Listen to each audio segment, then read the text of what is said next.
vraies tendances web design pour 2021 et années suivantes. Bon, j'ai oublié les, mais et les années suivantes, que je rajouterai plus tard, bien entendu. Donc au sommaire, donc on va découvrir un petit peu qui est Jérôme, parce que c'est un mec super sympa, vous allez voir, ça va être cool. L'histoire des tendances web design et les tendances 2021, les risques de suivre ces tendances, les bonnes pratiques incontournables que vous allez tous apprendre aujourd'hui, comme moi d'ailleurs, puisque Jérôme sait, mais moi je sais pas encore tout. Les outils à maîtriser en 2021 qui nous permettent de faire des bons web design. On va faire un petit battle Sketch versus Adobe XD versus Figma. D'ailleurs, peut-être que tu pourras nous dire si on dit Adobe ou Adobe. Tu garderas ça pour après.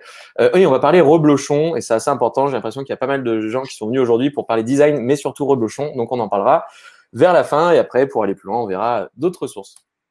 Alors, pour introduire un peu le sujet, voilà ce qu'est la mode en général. Donc là, c'est un super défilé de Chanel. Et donc ça, c'est ça la mode. Donc la mode, est-ce que c'est ce que les gens finalement mettent dans la rue? Est-ce que c'est finalement ce que les gens utilisent au quotidien? Pas souvent. Donc, on va essayer de faire la différence entre vraiment ce qu'est la mode en web design et ce que sont les vraies tendances en web design pour nos petits sites internet, pour ne pas finir comme cette dame dans la rue, à moitié toute nue et avec un sac pas très pratique, on va dire.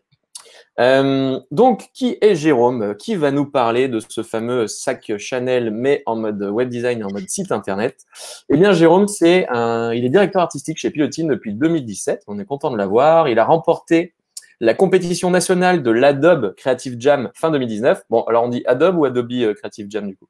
Ça dépend si tu veux parler français ou anglais. Enfin, en anglais, ils disent Adobe, mais… Ok, bon allez, je vais me la péter alors de l'Adobe Creative Jam en 2019. Tu as mis en place aussi toute l'architecture technique du design system du PiloPress, qui est notre techno qui permet de faire les sites sous WordPress, qui est basé sur ACF. Et donc, toi, tu as fait toute la branche vraiment design, donc toute la DA de tout ça, c'est-à-dire qu'on a maintenant des éléments super solides pour faire des sites web super costauds. Et la refonte de nos outils en interne. Ton gâteau préféré est la tarte aux myrtilles, donc tu aimes vraiment la couleur jusqu'au bout, tu n'as pas pris un truc sans saveur. Et tu es originaire du Grand Bornand, et donc on parlera pour ça de reblochon un peu plus tard. Donc, on vous a mis les petits logos un petit peu de tous les joujoux fétiches de Jérôme, la Creative Jam et tout ça, et WordPress, bien entendu. Donc on est dans une interview. Je vais te poser pas mal de questions. Ouais. On a taffé un peu le truc ensemble, faut avouer, parce que du coup, on a fait une belle presse qu'on va pouvoir vous mettre à disposition même à la fin du webinaire. Et ça, c'est plutôt cool. Vous allez pouvoir garder une trace de tout ça. Et donc, on va voir l'historique un petit peu des tendances web design depuis 2017 jusqu'à 2022 et les années d'après. Alors, est-ce que tu peux nous parler un peu de l'année 2017? Ouais, bien sûr. C'est vrai que du coup, 2017, on est remonté du coup à peu près 5 ans, enfin 4-5 ans en arrière. On aurait pu aller bien plus loin, mais ce qui commence à être notable, du coup, c'est effectivement en 2017 où il y a des tendances qui s'installent un peu. La première, c'est le flat design. Donc, c'est vraiment une tendance qui a explosé partout, avec du coup des grands aplats en fait colorés. Du coup, en fait, on dit aplat. Enfin, c'est vraiment voilà une couche, un calque en fait de couleurs sur lequel on allait pouvoir appliquer différents éléments. C'est pour ça qu'on appelle le flat design, c'est que c'est vraiment quelque chose d'assez écrasé. Il n'y a pas trop de perspective dessus. Et en parallèle, on a aussi vu vraiment l'émancipation, j'allais dire, des typographies, c'est-à-dire qu'on s'est débridé un peu, on s'est tourné vers des typographies qui étaient un peu plus marquées, un peu plus osées, bold, enfin XXL, voilà, qui prenaient de plus en plus de place à l'écran. On accordait beaucoup plus d'importance en fait à la typographie. Et la tendance un peu marquante de cette année, c'était le skeuomorphisme. Donc, un mot déjà compliqué à prononcer. Il me semble que dans l'origine, je ne me souviens plus très bien, mais je crois qu'il y a une sorte d'ornementation, dans l'étymologie du mot. Et c'est, en fait, le skeuomorphisme, c'est vraiment l'idée de copier, imiter, en fait, le design d'un objet pour faire passer le message. C'est pour ça qu'on trouvait des icônes, par exemple, sur vos téléphones. L'icône de la caméra, c'est un objectif. C'est pour faire comprendre que derrière, il y a la fonctionnalité d'un appareil photo. Pareil pour une map, du coup, on va avoir une carte. Donc, c'est toutes ces choses-là qui nous permettaient d'identifier en fait, les différents outils qu'on a utilisés. Yes. D'ailleurs, ça a été pas mal popularisé aussi sur les icônes des iPhones ou des trucs comme ça. Dans Apple l'a vraiment utilisé beaucoup, oui. Ouais, exactement. Et nous aussi, on a essayé de suivre cette tendance à un moment, mais bon, ça a été un petit peu lâché depuis. Ça a été plutôt un effet de mode. 2018, du coup, est-ce qu'on retrouve un peu les mêmes choses? 2018, on retrouve un peu les mêmes choses. Alors, on est plutôt parti là sur le material design. C'est une évolution en fait du flat design. C'est en fait material design, ça vient de Google. C'est encore lui qui est souvent à l'origine de plein de choses. Et en fait, ils ont mis en place un système qui est donc basé sur le flat design, donc des aplats de couleurs assez simples, mais ils ont rajouté cette dimension de 3 dimensions. Un peu, en fait, on a rajouté des ombres portées, il y a des éléments qui viennent se superposer, et vraiment pour faire comprendre cette histoire de couches où quand on va cliquer sur un objet, il va se mettre en surélévation, on va avoir une sorte d'ombre qui va apparaître derrière pour comprendre que en fait, les objets évoluent les uns par rapport aux autres. Tout n'est pas au même niveau, mais on essaie de hiérarchiser un peu en fait, le contenu avec des nuances d'ombre et tous ces petits ajouts en fait, qui font que le material design, il a remplacé un peu le flat design. On a toujours eu aussi, donc, encore une fois, hein, les typographies, donc des grosses typos qui prennent de plus en plus de place à l'écran, avec une petite apparition aussi de cette nuance de la grille qui est cassée. Vous savez que souvent en web design, on va travailler en fait, avec une grille de mise en page. Et la technologie a fait que ça évoluait aussi un petit peu. Et du coup, on a pu jouer un peu avec cette grille, déplacer les éléments, les faire se superposer. Enfin, il y avait toute cette dynamique qui s'est créée, qui s'est développée un peu en 2018 et qui est encore un peu présente aujourd'hui parce que technologiquement, on pouvait plus facilement justement se permettre ça. Et c'est là qu'a commencé l'enfer des développeurs qui ont dû superposer plein d'éléments, faire tous les bugs sur les versions responsives et ça commençait à être le beau merdier. C'est ça. Nous, on l'appelait un peu la technologie billette. C'était un peu la technologie compliquée, tu vois. Ouais. Et une dernière tendance aussi qui est arrivée en 2018, qui s'est un peu démocratisée, c'est le côté vintage. C'est-à-dire qu'on essayait de donner un look un peu plus rustique, un peu plus authentique, justement en contraste un peu avec le matériel et le flat design, qui pouvait manquer un peu de caractère, de texture. On s'est orienté vers quelque chose de beaucoup plus imagé, un peu plus charnu, j'ai envie de dire, et qui c'est un design qui s'est bien répandu, mais qui marche pas forcément pour toutes les situations. Par exemple, pour faire la promotion d'un bon reblochon, ça peut être pas mal, quoi. Ça marcherait très bien, ouais. Ça marcherait très bien. Bon, on reviendra dessus. 2019. Est-ce qu'il y a encore des similitudes? Bah oui, en fait, c'est ça. C'est que nous, au fur et à mesure de l'évolution du web design, on se rend bien compte qu'en fait, il y a des tendances qui restent, qui évoluent, mais qui malgré tout restent ancrées en fait, à travers les âges. Donc 2019, on est encore en plein dans le material design. Et c'est là où on voit apparaître aussi beaucoup, ça existait déjà avant évidemment, hein, mais que ça se démocratise, les illustrations qui étaient dans le style justement un peu de flat design ou matériel. Donc d'illustrations un peu simplistes, mais en fait on voit de plus en plus ce genre d'illustrations habiller en fait, les sites web. C'est quelque chose qui est encore très présent aujourd'hui, mais qui évolue. Mais du coup, en 2019, c'est vraiment là où on a commencé à voir les illustrations qui viennent habiller en fait, le contenu. Et pareil, encore une fois, c'est la typographie qui prend de plus en plus d'importance. On peut vraiment oser plein de choses. Et c'est aussi le moment où on avait des couleurs assez saturées, assez contrastées. On commence à se lâcher aussi un peu en termes de couleurs. On peut se permettre des choses un peu plus saturées parce que si les écrans les acceptent un peu mieux, ou du moins on a un meilleur rendu à l'écran. Donc c'est à ce moment-là où on a commencé à pouvoir jouer un peu plus avec les couleurs. Et fin 2019 d'ailleurs, même. Attends, juste, c'est intéressant avant de passer au suivant. Oui. Ce que tu dis, effectivement, donc les tendances design aussi évoluent beaucoup en fonction des capacités technologiques, un peu de nos ordinateurs et surtout des navigateurs. Parce que si on revient un peu à celle-là, la partie broken grid et tout, si on revient en 2009, en fait, c'est juste impossible parce qu'avant, c'était un fonctionnement avec des tableaux et tout, c'était super complexe de développer. Donc, c'était même carrément très, très compliqué de faire ça. Et c'est vrai qu'il y a un vrai suivi, notamment maintenant, ça va être la résolution des ordinateurs et tout, des écrans, que ça évolue aussi. Donc, ouais, c'est exactement ça. C'est que en web, on va suivre en fait les tendances design classiques qu'on peut retrouver dans le print, dans l'édition. Mais le problème, c'est que nous, on est contraints en fait par des technologies, en fait, justement les contraintes de développement. Et les tendances ont vraiment en fait suivi cette technologie et ça va vraiment de pair, quoi. Ça avance ensemble. Ouais. Et du coup, je reviens donc sur 2019, donc une tendance qui est arrivée 2019 voire 2020, c'est le néomorphisme.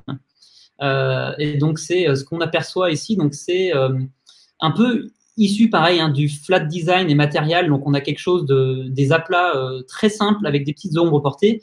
Là, l'idée c'était vraiment en fait de recréer à nouveau en fait comme on l'avait perdu un peu avec le skeuomorphisme, le côté objet réel, bah, sur une interface utilisateur pour pouvoir mettre en avant le fait qu'un bouton est cliquable, qu'on peut appuyer dessus.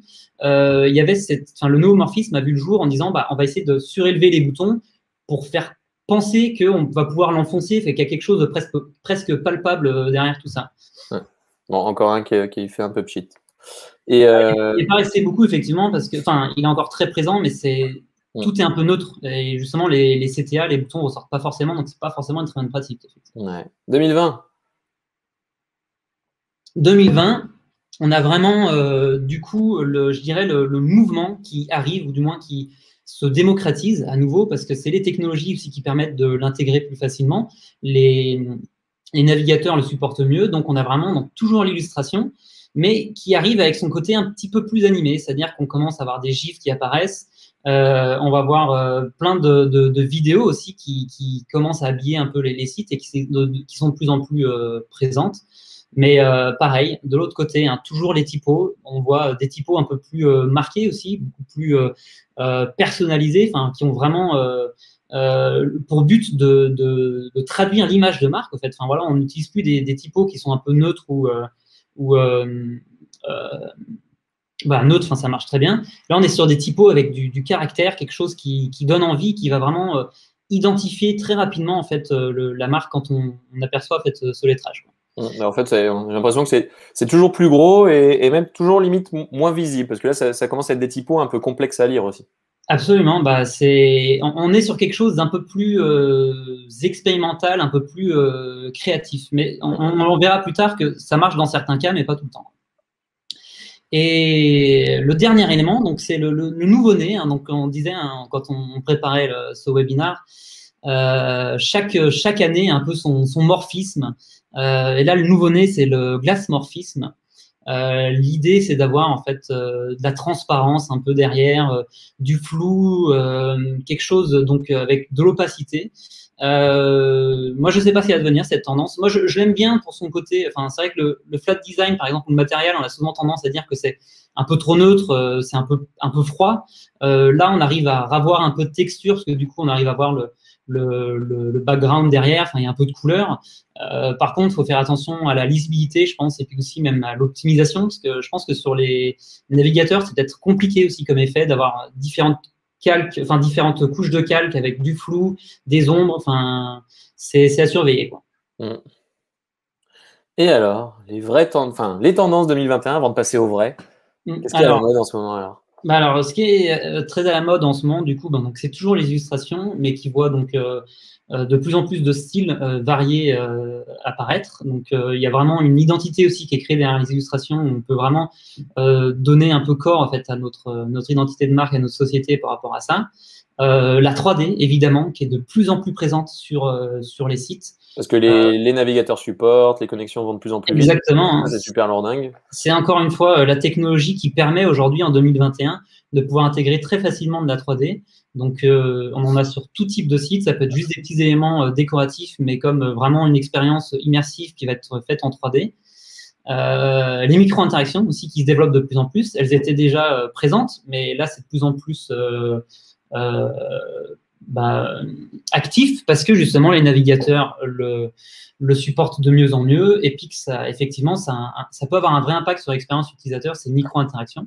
Ouais, alors juste pour préciser, parce que là on voit l'animation, c'est pas forcément le truc en 3D. La micro-interaction, c'est le fait par exemple avec sa souris de pouvoir déplacer l'élément et que l'élément réagisse au mouvement de la souris, ou quand on clique sur une vidéo, ça fait un petit effet pour montrer qu'on a bien cliqué. C'est tous ces éléments-là. C'est ça, les micro-interactions, c'est des micro-animations quand on va cliquer sur un bouton, il va y avoir un petit effet pour faire comprendre qu'on a cliqué sur le bouton ou quand il y a un chargement de page. C'est vraiment en fait pour accompagner l'utilisateur dans son expérience pour dire là, il s'est bien passé quelque chose sous ta souris, sous ton curseur, tu as survolé tel élément, tout ça. C'est vraiment pour aider un peu l'expérience utilisateur, donc ça se démocratise vachement. Je vois qu'il y a encore de la typo là. Pardon ? Il y a encore de la typo XXL là. Encore de la typo, toujours et encore. Vraiment, c'est. Ça devient un peu plus mince, j'ai l'impression. Bah, sur cet exemple en particulier, après on pourra voir, il y aura toujours des contre-exemples, mais en tout cas, on assume vraiment la typographie. C'est vraiment quelque chose qui s'installe de plus en plus. C'est important de choisir une bonne typographie. En plus que il y a avec les Google Fonts, donc c'est toutes ces typographies qui sont gratuites qu'on peut trouver et qui sont optimisées pour le web.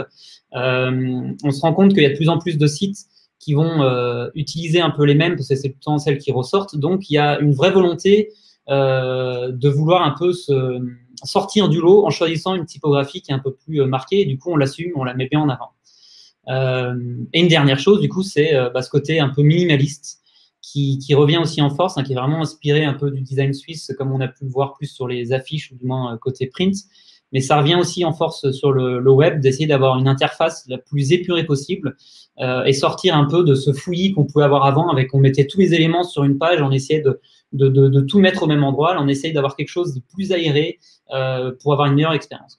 Yes. D'ailleurs, le minimalisme rejoint aussi un peu une grosse tendance, hein, qui est une tendance RSE ou écologique ou quoi que ce soit, qui prend énormément depuis à peu près un an, date du confinement. Où effectivement, plus une page est légère, moins elle a de contenu au final, plus elle est light, moins il y a d'effets, moins il y a de machin. Et ben au final, plus le site se charge rapidement et plus il réduit l'empreinte un peu numérique. Donc ça suit un peu cette tendance-là aussi, effectivement. Ouais.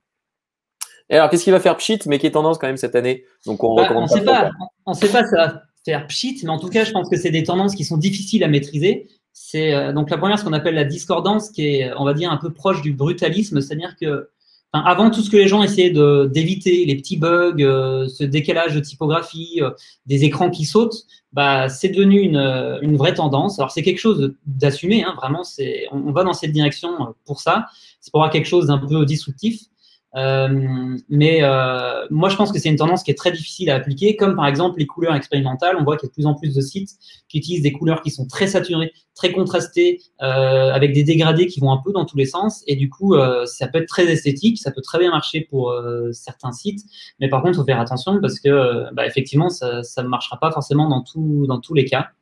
Et la dernière tendance aussi, c'est le côté un peu vintage, le côté rétro, où on regrette un peu justement les anciens sites, le pixel et compagnie. Donc, il y a pas mal de sites qui sont orientés là-dessus. Il y en a qui sont plus ou moins réussis, c'est-à-dire qu'il y en a vraiment qui arrivent à utiliser correctement cette tendance, mais par contre, il ne faut pas aller dans l'excès. Et c'est un peu d'ailleurs le secret sur ces tendances, c'est qu'en fait, c'est très intéressant. Les tendances, ça donne de la matière créative. C'est quelque chose qui nous permet de nous tenir un peu à jour, d'expérimenter, de tester des choses. Mais par contre, faut saisir les enjeux en fait, qui se cachent derrière ces tendances et pouvoir piocher un peu petit bout par petit bout, en fait, les éléments qui sont intéressants pour nous ou pour notre client, et du coup les injecter.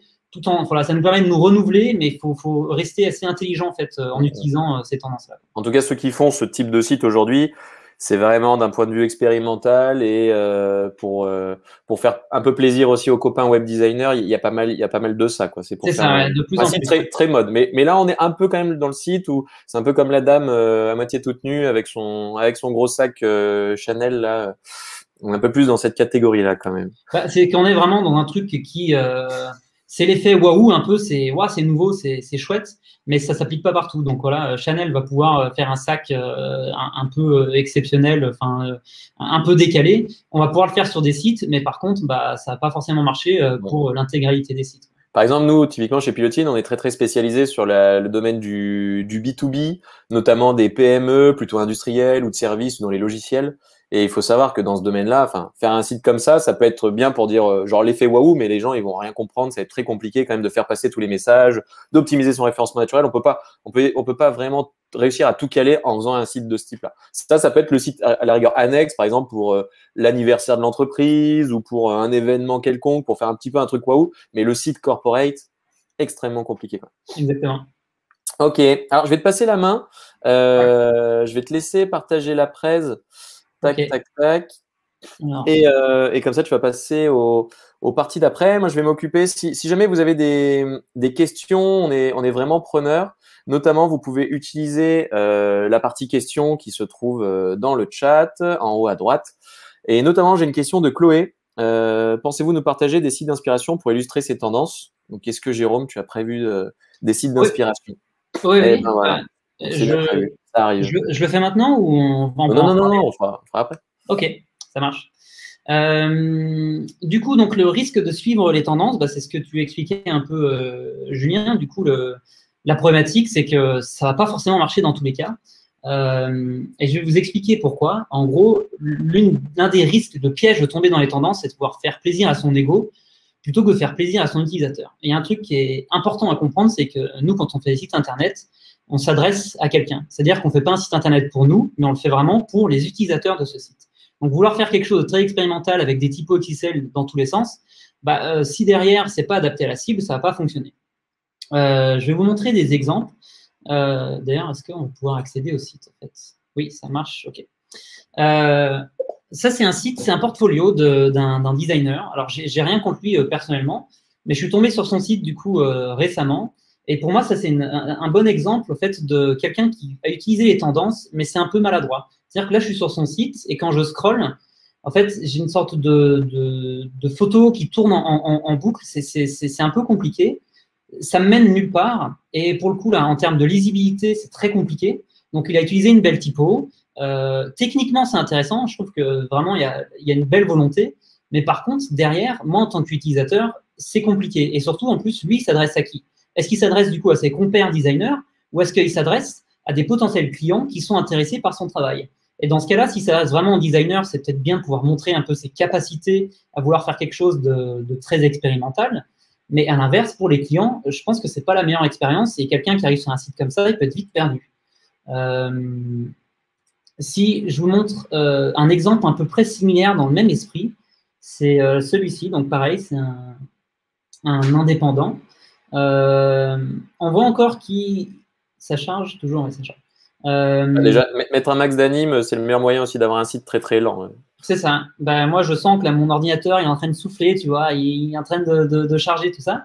Pareil, encore une fois, un site techniquement qui est assez réussi. Les effets sont plutôt sympas, mais on se retrouve avec un scroll infini. C'est très difficile le fait de s'y retrouver, alors que je me rends compte qu'il y a finalement que 6 projets. Mais au fait, on a l'impression qu'il y en a 40 000, alors c'est très beau. Mais par contre, du coup, derrière, en termes d'expérience, c'est pas terrible. Moi, quand je vais cliquer sur quelque chose, là, tout bouge dans tous les sens. J'arrive pas à lire le titre qui est derrière. Il n'y a rien de cliquable.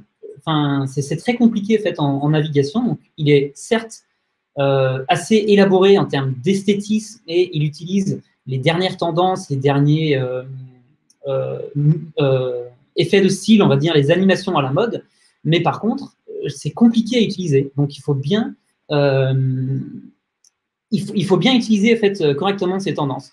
Je montre un site là qui, pour moi, est justement à l'entre-deux. On parlait tout à l'heure des grosses typographies. Bah là, Julien, tu vas être servi. Ce site là, c'est vraiment énorme. Enfin, la typo, elle prend vraiment littéralement quasiment tout l'écran. Et du coup, donc lui, il est très actuel. Ça donne envie de manger une pizza. Pardon? Ça donne même pas envie de manger une pizza. Là. Ça dépend, je pense, quel goût on a, mais après, c'est particulier. Ça dépend du moment de la journée. C'est un mix entre pizza et pâtisserie. Donc voilà, il y a quelque chose un peu, mais donc tu vois, ils ont joué sur des photos qui prennent tout l'écran, des couleurs assez saturées, enfin du moins assez contrastées. Moi personnellement, j'aime bien ce site, mais par contre, il va pas marcher dans toutes les situations. Mais pour moi, ça marche ici. C'est un peu à l'entre-deux. Parce que je pense qu'ils s'adressent à une niche, c'est-à-dire qu'ils ont vraiment une cible peut-être qui est un peu jeune et qui se retrouve dans ce genre de site. Enfin, je sais que là, ils proposent par exemple du coup tout un accompagnement. En fait, ils ont du merchandising à côté. Donc, je pense qu'il y a une vraie cible pour ce genre de site. Donc, il est très intéressant. Mais moi, je me demande par contre comment il va vieillir. Je pense que c'est un site qui vieillira mal. Donc, c'est pour ça que lui, il est un peu à l'entre-deux. Et j'en montre un dernier dans cette histoire des pièges de vouloir suivre à tous les coups les tendances. C'est ce site-là qui, pour le coup, moi, je le trouve assez réussi. Je vais vous dire pourquoi. Parce qu'il flotte un peu donc, sur ce truc on disait, le retour des années 90. Là, ils sont à fond dedans. On voit le côté très pixelisé. Là, il y a une bannière avec voilà, la grosse typographie encore, mais pixelisée. Enfin, il y a un côté très charté. Enfin, il y a une vraie identité visuelle qui est créée. Et c'est pour ça que je trouve qu'il marche bien, ce site. Pourquoi ? Parce qu'il y a plein de codes tendances, donc les couleurs contrastées, le côté rétro, mais malgré tout, ils utilisent des pratiques qui sont assez communes en fait à tous ces sites-là. pour du e-commerce, voilà, on va avoir un visuel avec un titre et le prix. Enfin, il est dans quelque chose d'assez standard dans sa construction et c'est juste l'identité qui fait que c'est tendance. Et aussi pourquoi ça marche, parce qu'à nouveau, la cible de ce genre de site, c'est les gens qui sont plutôt jeunes, qui sont prêts à avoir des expériences comme ça un peu expérimentales. Et surtout, en plus, c'est un site dans le domaine vestimentaire, enfin dans le domaine de la mode, donc il peut se permettre d'être aux tendances actuelles et d'évoluer en fonction. C'est-à-dire que ce site, dans 2 ans, il sera peut-être désuet, mais comme leur collection, ils vont s'adapter. Donc ça fait sens de rester accroché à ces tendances-là parce qu'ils n'ont pas forcément la vraie volonté de cette pérennité sur leur site web, du moins avec ce look actuel. Est-ce que j'ai été plus ou moins clair là, sur cette partie-là? J'en ai un dernier, tiens. Un dernier. Ouais, c'est pas mal. Si vous avez des questions, n'hésitez pas à les poser dans le chat. Ouais. Un dernier, d'ailleurs, donc c'est sur le petit salon. Donc c'est un espace à Lyon. Et lui, à nouveau, je pense que c'est encore un site comme le dernier qu'on a vu, la Vintage, sur celui-ci, là, sur la mode, qui utilise bien aussi les tendances. Là, il y a des animations. Il y a une photo qui me suit. Ça fait défiler les images. Alors, on peut penser que c'est un peu beaucoup. Bon, là, je bouge la souris dans tous les sens, donc ça peut être un peu agaçant. Mais moi, je trouve ça pertinent. Pourquoi? Parce que ce site, il est dans le domaine de la nuit. Là, je trouve que cette animation, ça fait un peu l'effet stroboscopique comme on peut avoir dans les boîtes de nuit. Il y a une cohérence, en tout cas, dans les effets qui sont utilisés. Pareil, là, on a du coup un dégradé de couleurs très contrasté. J'y arriverai plus. Il faut m'aider, Julien. Très contrasté. Ouais. La vache. Avec un changement de couleur du noir au blanc, je trouve que ça marche. Voilà. Là, ce côté dégradé, c'est quelque chose de très tendance, de très actuel. Mais pour le coup, avec le milieu de la nuit, quand on pense aux éclairages qu'il y a sur scène et tout ça, je trouve que c'est vraiment très pertinent avec le sujet. Donc ça, c'est un site qui est très tendance, avec plein de petites animations, il y a des grosses typographies, mais il est pertinent parce qu'il colle à la cible, il colle aux objectifs du site. Yes, et on voit quand même que tu montres pas mal d'inspiration plutôt B2C quand même, et que du coup on se permet quand même beaucoup plus de choses, on peut plus se lâcher en B2C, j'ai l'impression, qu'en B2B. Absolument, ouais, absolument. Du coup, on en vient aux bonnes pratiques, c'est bien ça. Ouais, alors, du coup, pour vos sites, qu'est-ce qu'il faut faire pour vos sites? D'ailleurs, je serai preneur. Peut-être qu'à la fin, là, ceux qui veulent mettre en commentaire, peut-être soit votre site, soit un site que vous considérez de bien pour que Jérôme, à la fin, dans les questions-réponses, puisse les analyser ou on fasse un petit truc rapide. Ça peut être pas mal. N'hésitez pas à le mettre. Du coup, les bonnes pratiques. Là, moi, je m'éloigne un peu des tendances parce que, comme je le disais, pour moi, c'est pas forcément quelque chose sur quoi il faut se concentrer. Les tendances, c'est intéressant, mais c'est pas primordial. C'est vraiment pas du tout là où il faut concentrer son énergie quand on est en train de faire un site internet. Donc, j'ai listé 6 points, enfin un 7e avec un petit bonus que je vais vous expliquer un peu plus en détail en dessous. Le premier point, donc, qui est vraiment essentiel, c'est de connaître ses utilisateurs. Je n'ai pas arrêté de le répéter.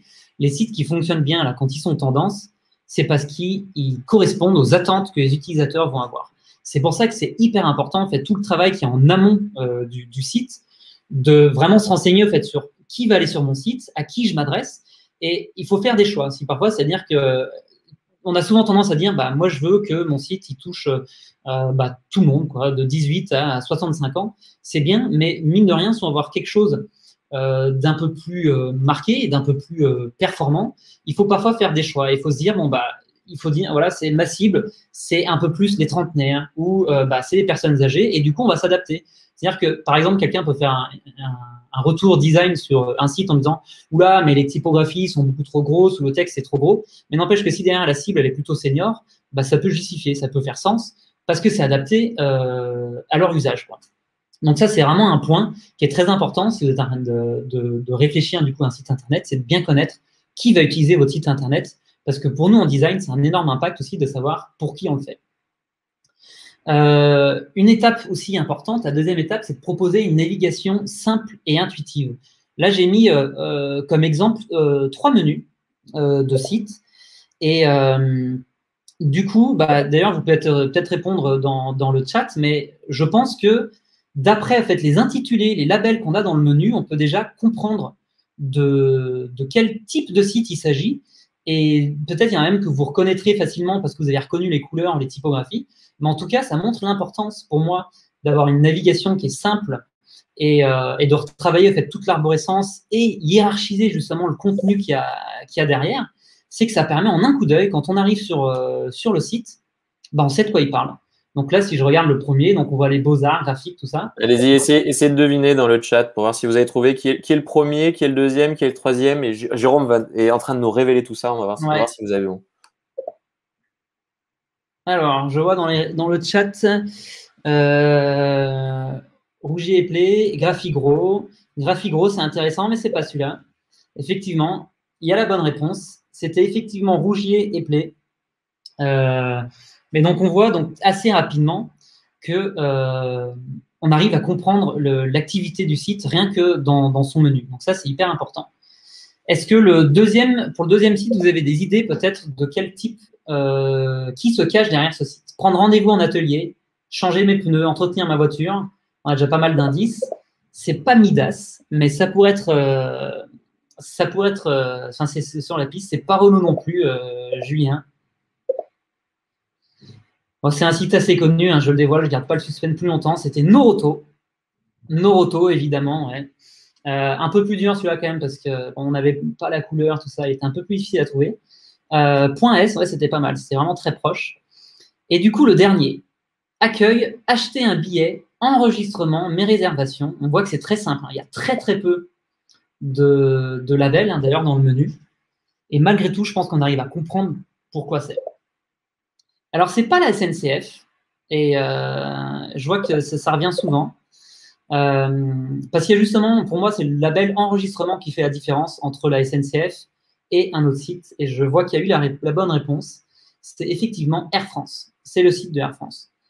Mais bon, en tout cas, c'était juste un petit exercice voilà, très rapide, juste pour vous montrer l'importance vraiment de la structure de l'information et de la navigation qu'on va mettre en place. Et ça, c'est essentiel. Nous, on l'a très souvent sur nos projets quand on fait des refontes. La première chose qu'on fait, c'est de réorganiser le contenu parce qu'il y a beaucoup de sites qui arrivent avec énormément de contenu et toutes les pages sont un peu au même niveau et c'est très difficile pour l'utilisateur de s'y retrouver. Et malgré tout, il faut essayer de réduire, il faut faciliter au maximum en fait, son expérience. Donc, il faut regrouper tout notre contenu dans des petites boîtes et essayer de faire remonter les principales en haut. Et mine de rien, ça marche parce que voilà, quand on arrive sur un menu, on comprend de quoi le site parle, quoi. Tu vois, du coup, c'est assez intéressant au final. Une des premières grosses tendances du design, c'est même pas du design en fait, c'est juste l'organisation même du contenu fait partie de ce web design et c'est pas que les couleurs, que les effets dans tous les sens. Complètement. Ça, quoi. Oui, en fait, d'ailleurs, dans le web design, en fait, c'est des domaines qui sont tellement vastes, c'est tellement large qu'il y a plein de choses, mais le côté, donc ce qu'on appelle l'UX, donc qui est l'expérience utilisateur, c'est très présent et c'est une tendance en fait qui se développe, c'est que justement on met l'utilisateur au centre de l'expérience et c'est pour lui qu'on le fait. Et donc, on va aller au-delà de tous ces effets de mode, mais vraiment, on va se concentrer sur le côté pratique. Et c'est ce qui est important. Un troisième point qui est très important pour votre site aussi, c'est d'avoir une identité visuelle cohérente. Et je ne parle pas du coup uniquement d'avoir un logo. Enfin, en fait, avoir un logo, ça ne suffit pas forcément. C'est très important d'avoir une charte graphique en fait, qui est associée à notre logo pour qu'on puisse avoir une communication qui est cohérente, que ce soit sur le web ou sur d'autres domaines, mais en tout cas, sur Internet, c'est important d'avoir une typographie ou deux typographies qui sont utilisées, quel type de couleur on va utiliser, à quel endroit. En tout cas, c'est vraiment un élément qui est essentiel et nous, sur lequel aussi, on met vraiment un point d'honneur, en fait, c'est d'essayer d'organiser en fait, le contenu du client et sa charte graphique pour qu'il y ait quelque chose, un vrai système en fait, qui soit maintenu et qui soit applicable et utilisable facilement, quoi. C'est d'ailleurs ce qu'on appelle le design system, c'est ça? Et donc, c'est ce sur quoi tu as travaillé en interne, que tu as fait sur Figma pour le coup. Peut-être que si c'est un truc qui vous intéresse, on pourra voir à la fin du webinaire, dans les réponses, tu pourras nous faire une petite démo, nous montrer à quoi ça ressemble, un vrai design system de qualité sur Figma. Ça, là, ce qu'on aperçoit, on va dire, c'est les débuts. Un design system, c'est un peu plus élaboré parce que il y a toute une histoire de composants qui sont utilisés, tout ça, mais en tout cas, la base d'un design system, c'est ces éléments-là, quoi. C'est les couleurs, les typos et tout ce qui va permettre de construire des composants derrière. Mais là, c'est vraiment une base solide et c'est très important d'avoir ça sur tous les sites, quoi. Bon, en fait, là, je vous montrais un outil, mais on passera peut-être rapidement. C'est pour expliquer comment on peut facilement aussi créer ces couleurs. Donc, encore une fois, Google avec Material, donc ce qu'on fait, donc le Material Design, il propose des outils pour générer une palette de couleurs et tester au fait sa couleur primaire face à la secondaire, quel texte, enfin quelle couleur de texte on doit avoir dessus. Il donne plein d'infos aussi sur l'accessibilité, quelque chose d'assez important, les contrastes des couleurs pour que ce soit lisible. Donc, je passe rapidement cet outil, mais en tout cas, si ça vous intéresse, on pourra vous le mettre en lien. Le quatrième point, aérer le contenu. Ça, c'est vraiment, je pense, pour nous les designers, un gros sujet sur lequel on se bat très régulièrement. Là, je vous montre en opposition deux sites qui ont le même objectif. Ils vendent la même chose, ils vendent des bouteilles de vin. Et du coup, il y a une vraie nuance, en fait, une vraie différenciation entre ces deux sites, c'est qu'il y en a un qui a voulu, au fait, concentrer, toute l'information sur une page et d'essayer d'en mettre le plus possible, alors que l'autre, on a essayé d'aérer un peu plus le contenu, on a dispatché un peu plus l'information, et malgré tout, c'est un peu plus lisible. L'objectif vraiment d'aérer le contenu, c'est de faciliter la lecture du contenu et d'orienter les gens orienter l'œil justement vers les bonnes informations. Là, sur le site de Vinatis, on a trop de choses. On voit qu'il y a déjà plusieurs prix qui sont affichés. Il y a aussi là, des notes qui sont affichées, mais du coup, on sait pas, si on regarde rapidement, on ne sait pas si c'est des notes, si c'est un prix. Il y a beaucoup de choses. Et en fait, le fait de vouloir tout mettre, bah, ça, c'est un défaut. Parce que du coup, si on met tout, bah, en fait, tout est au même niveau d'information et il n'y a rien qui ressort. Donc, l'important, c'est de hiérarchiser. Et pour hiérarchiser le contenu, créer des espaces un peu vides, aérer le contenu, le regrouper. Ça, c'est une vraie bonne pratique à avoir. Cinquième point, c'est bien d'être créatif. Il faut être créatif, c'est très important. Il faut se remettre en question, il faut avancer, mais il faut composer avec les standards. C'est-à-dire que le web, aussi maintenant, il est standardisé. C'est-à-dire qu'on a l'habitude de trouver le logo en haut, le menu en haut, et que tout découle de ça. Et c'est important de respecter en fait, cette cohérence et de capitaliser, entre guillemets, sur la culture web que les gens ont acquis au fur et à mesure, parce que ça leur permet de faciliter en fait, cette expérience pour eux. C'est-à-dire même si je prends un exemple un icône de panier pour le e-commerce, c'est souvent un petit panier ou un petit caddie de shopping. Si on met un icône avec une tête de chat, les utilisateurs vont être perdus. Même si c'est un site qui permet d'adopter des chats, c'est un peu compliqué parce que du coup, on les perturbe dans leurs habitudes et c'est un peu plus dur en fait pour l'utilisateur de justement avoir une expérience qui est fluide. Donc, c'est très important. C'est bien d'être créatif, mais il faut garder en tête qu'il y a des contraintes et il y a des règles qui sont là pour nous aider en fait et à nous guider pour permettre une meilleure expérience des internautes. Ah, mais c'est ça un peu ce que je disais dans mon post LinkedIn, du coup. Le web tend à se ressembler de plus en plus. Et ce que tu dis, c'est que du coup, effectivement, on prend des habitudes, il y a des standards qui s'installent. Et en fait, le risque à ne pas respecter les standards, c'est que les gens comprennent strictement rien au site, que le site soit pas optimisé pour le référencement naturel, et ça fait sauter plein de trucs qui font qu'après, on se met un peu…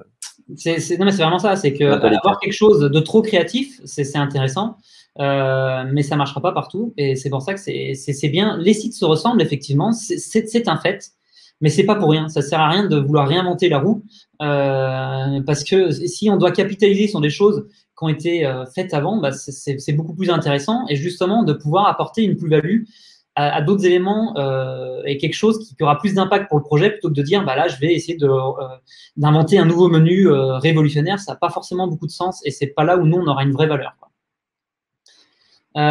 Et un dernier point qui est important aujourd'hui aussi, qui se démocratise de plus en plus, c'est le responsive design, hein. C'est important aussi de penser un site pour les différentes interfaces et différents moyens de consommation. Pour avoir un site en fait, qui justement s'adapte à tous les utilisateurs et qu'on consulte notre site sur mobile ou sur desktop, ça va faire une grosse différence dans la satisfaction en fait, de l'utilisateur. Et d'ailleurs, si on revient un peu là-dessus, donc déjà, par exemple, chez Pilotine, beaucoup de prospects nous disent « Oui, moi, il me faut un site mobile first ». Sauf que le mobile first, c'est justement qu'on va un petit peu dégrader la version ordi, qu'on va vraiment la penser extrêmement mobile. Et dans les faits, ça se fait assez peu parce qu'en fait, tout le monde veut avoir son format ordi qui est quand même nickel chrome.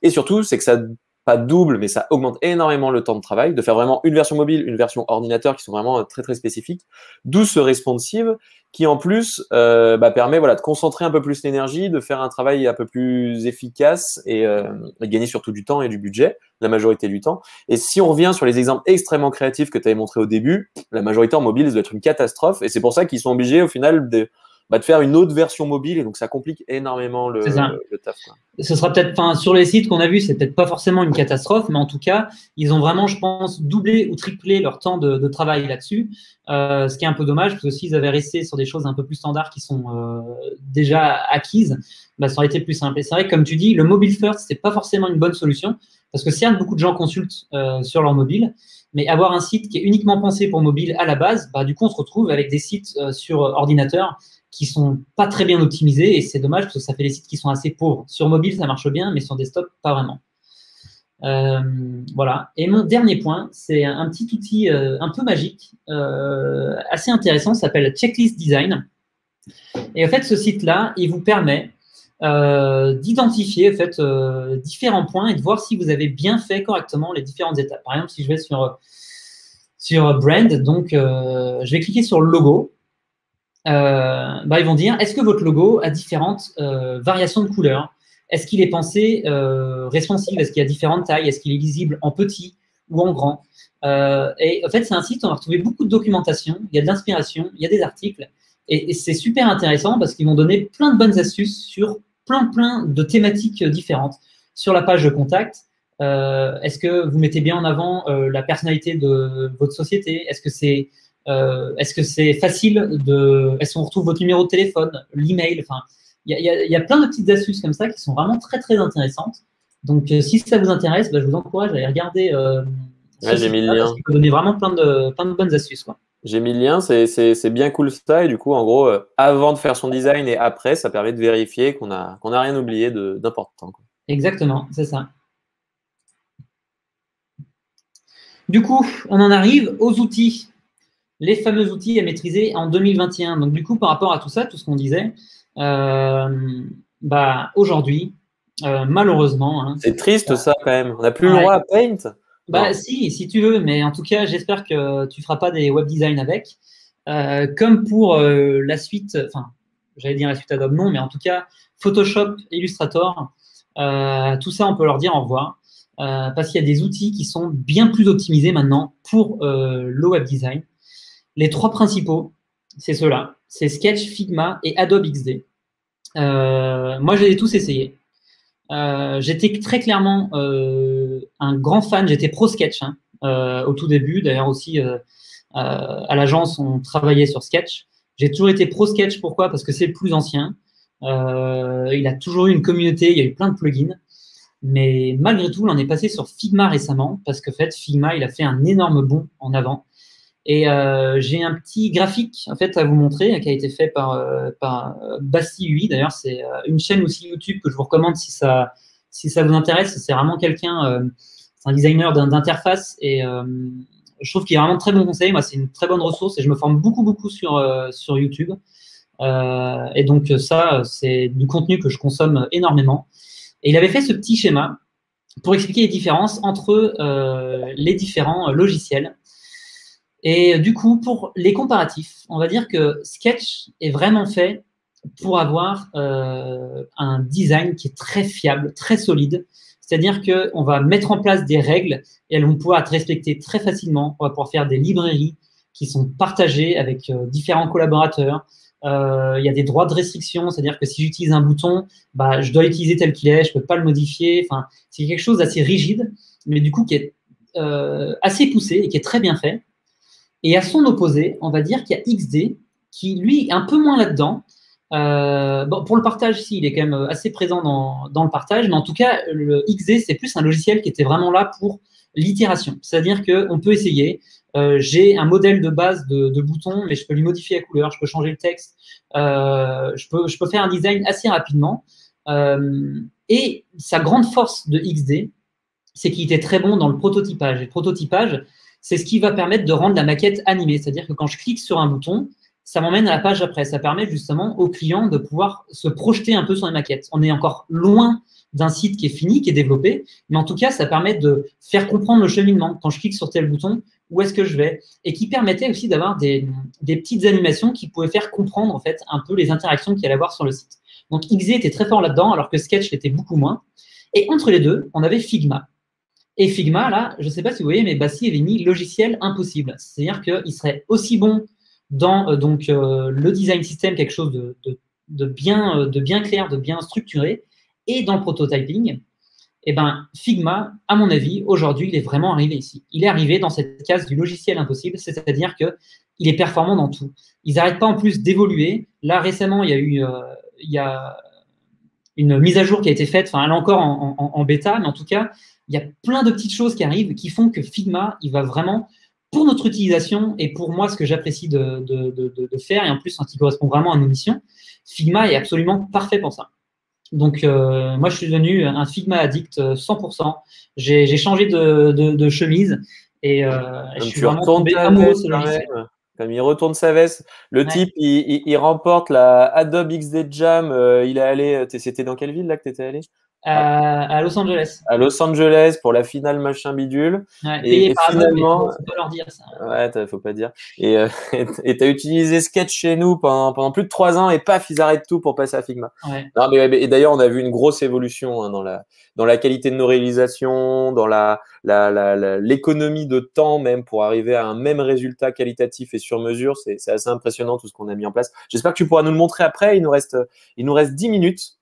Du coup, je te laisse terminer par rapport à ce que tu avais à nous dire. Alors oui, c'est vrai qu'on arrive à l'étape cruciale. Ouais, est-ce que 10 minutes, ça va suffire? J'en sais rien. Mais c'est le fameux reblochon. Ça va permettre de faire une petite pause avant de passer aux questions. C'est ça. Alors, vas-y, si tu peux mettre la slide d'après, parce que j'ai mis une belle image. J'ai mis du temps à la trouver. Super. Non, mais en vrai, en quelques minutes, on n'aura pas le temps, parce que le reblochon, il faudrait qu'on fasse un autre webinaire peut-être dessus, de prévoir 4-5 heures, je pense, honnêtement, pour pouvoir en parler correctement. Mais moi, je vais pouvoir défendre un peu ma paroisse, hein, c'est l'occasion. Du coup, moi, je suis originaire du Grand Bornand, et donc le reblochon vient du Grand Bornand. Il y a quelques usurpateurs qui essayent de dire que ça vient de Thônes, mais c'est pas vrai. Le commerce s'est développé à Thônes, mais en tout cas, l'origine du reblochon, c'est bien dans les alpages du Grand Bornand, et c'est très important de le préciser. Voilà, merci, c'était assez important. Voilà, je voulais que tu aies ce petit moment qui te permette de rétablir la réalité. Voilà, c'est fait. Le reblochon vient du Grand Bornand. Il est juste commercialisé chez ces méchants de Thônes, mais ce n'est absolument pas eux qui ont créé le reblochon. Ouais, c'est assez important. Un très bon fromage. T'as dit quoi? C'est un très bon fromage, je vous le recommande. Excellent fromage. Voilà. D'ailleurs, à chaque fois qu'on fait notre séminaire au ski, qu'on n'a pas pu faire cette année malheureusement avec toute l'équipe de Pilotine, tout le monde ramène énormément de reblochons qui, chez moi, pourrissent un petit peu, faut avouer, dans le frigo. Mais bon, c'est pas grave. Alors vas-y, on avait encore des trucs ou pas? C'était. Alors on va passer aux questions. Vas-y, on va rester là. On va passer aux questions. Donc, allez-y, posez vos questions dans la partie questions. D'ailleurs, il y en a qui l'avaient mis dans le chat. Si vous pouvez les remettre dans questions, c'est le meilleur moyen. Donc, Chloé, qui nous demandait un petit peu tes sites d'inspiration sur lesquels tu t'inspires régulièrement pour rester un petit peu au top de ta forme en tant que DA sur le web.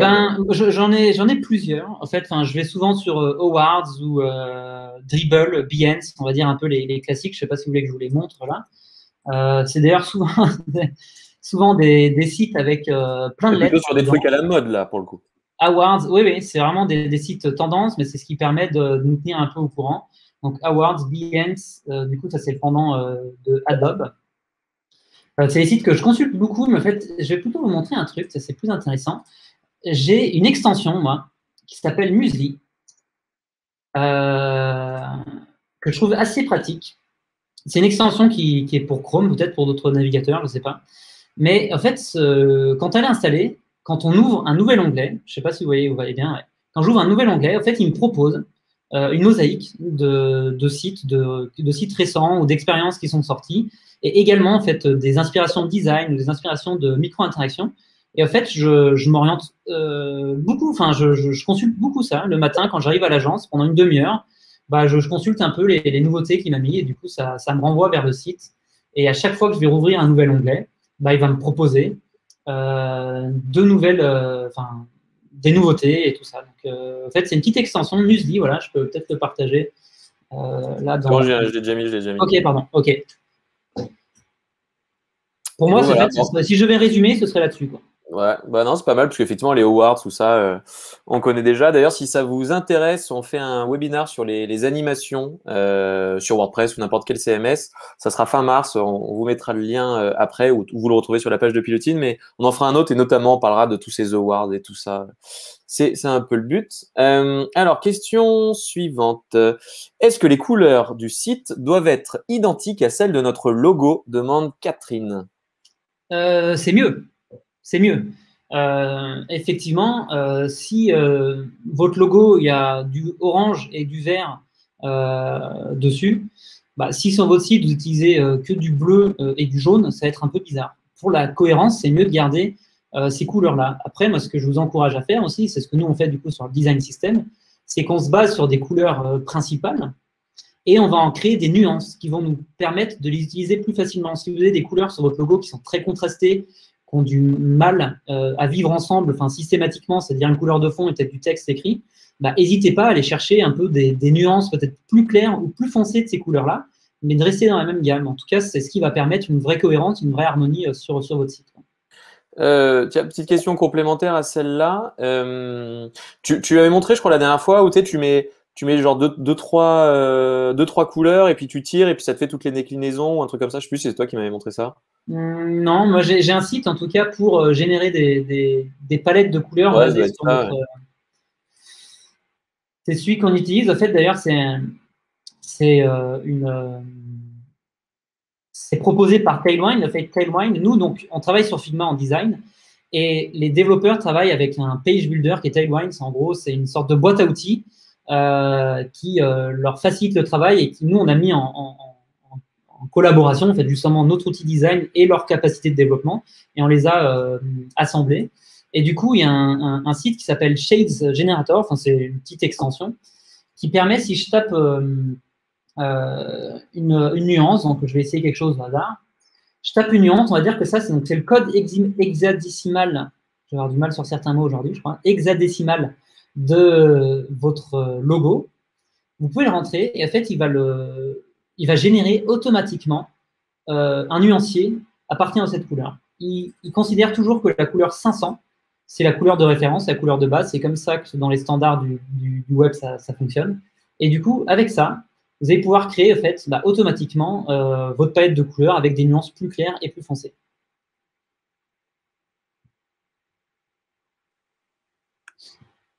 Top.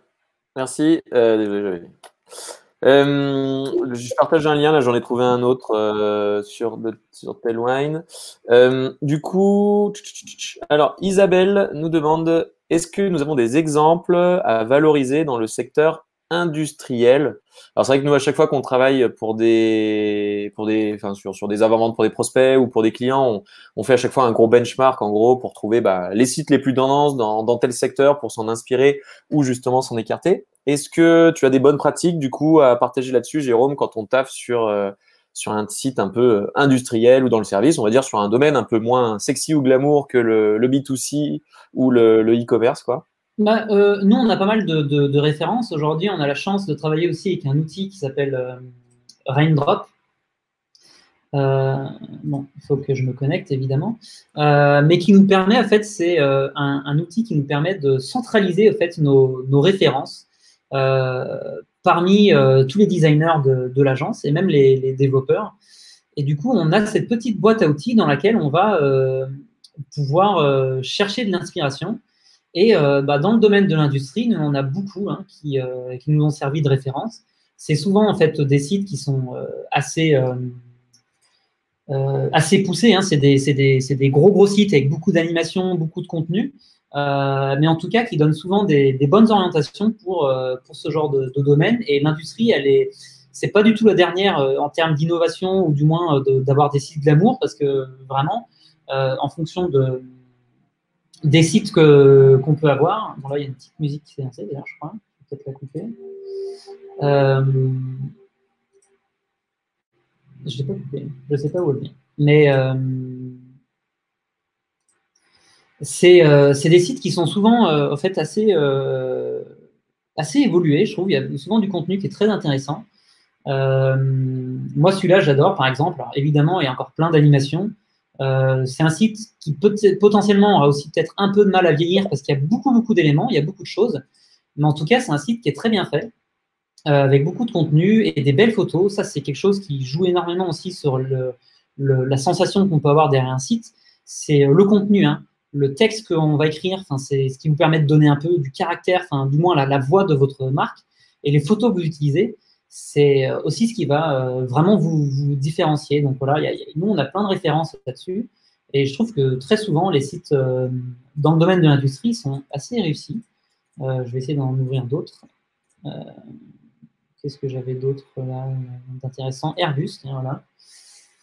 Airbus qui avait fait un iFly sur les différents avions. Bon, ça charge un peu incessant. Effectivement, c'est quand même des sites qui mettent un peu de temps à charger parce qu'il y a beaucoup d'animations. Et voilà, encore une fois, on n'est pas sur le site corporate, hein, c'est un site un peu annexe, un peu plus des fois gadget là dans ce cas-là par exemple pour les passionnés d'avion ou ces choses-là. Ouais. Donc, en tout cas, parfois, il y a des bonnes pratiques à prendre dans ce genre de site sur certaines sections. Je dirais qu'il ne faut pas le penser globalement dans sa démarche, mais plus aussi, par exemple, quand on va avoir un site industriel, on va peut-être retrouver souvent voilà, une page qui montre les différentes prestations, les différents services qu'on propose. Donc, c'est intéressant d'aller voir en fait, chez les concurrents comment ils ont organisé le contenu pour essayer de tirer parti en fait, du meilleur de ce qu'ils ont pu faire. Ouais. Et du coup, Guillaume demandait, est-ce qu'il est pertinent de faire fi des tendances et d'être complètement intemporel ou c'est un peu un mix des deux, quoi? Bah, ouais, c'est peut-être pas la réponse qu'on attend, mais effectivement, moi, je dirais que c'est un peu un mix des deux. Mais idéalement, je ne sais pas si vous avez vu, donc au fur et à mesure des évolutions des tendances, on a commencé en 2017 par le flat design. Si on regarde aujourd'hui, le flat design est encore extrêmement présent sur plein de sites, hein.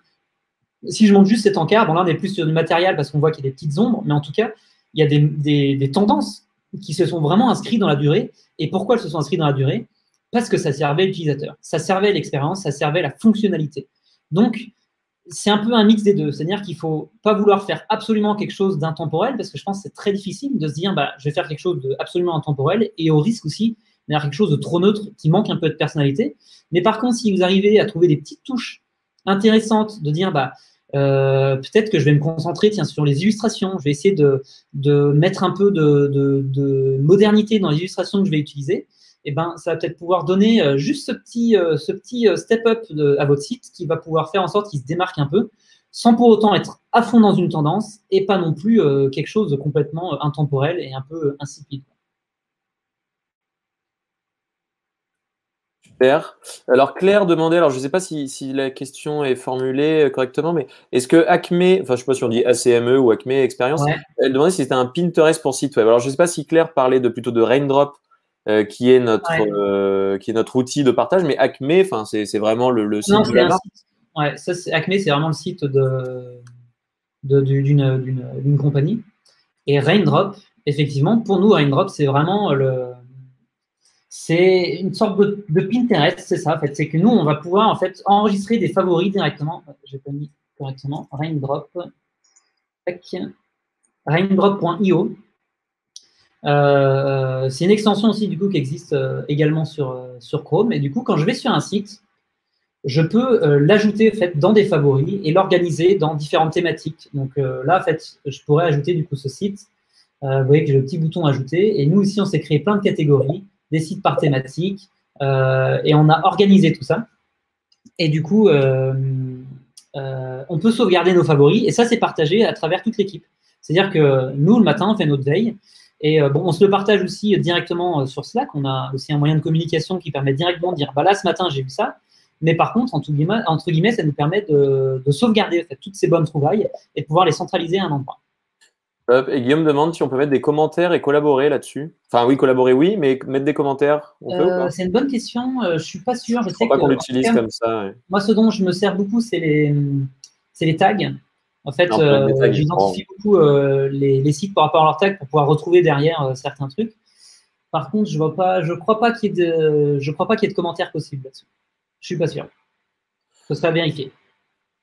Ok, parfait. Alors, est-ce que tu peux revenir sur la presse, s'il te plaît? On va Bien faire sûr. défiler les dernières petites slides. Donc, pour aller plus loin, il faut savoir que voilà, c'est la première fois qu'on fait un webinaire plus sur le sujet vraiment du web design, un peu plus technique. Donc, on va en faire un prochainement sur les animations. Donc, comment coder des animations. D'ailleurs, Damien, avec qui je le fais, qui est le lead développeur chez Pilotine, qui adore le front, va vous faire du dev d'animation en live. Comme ça, vous verrez comment faire des animations de niveau 1, niveau 2 et niveau 3.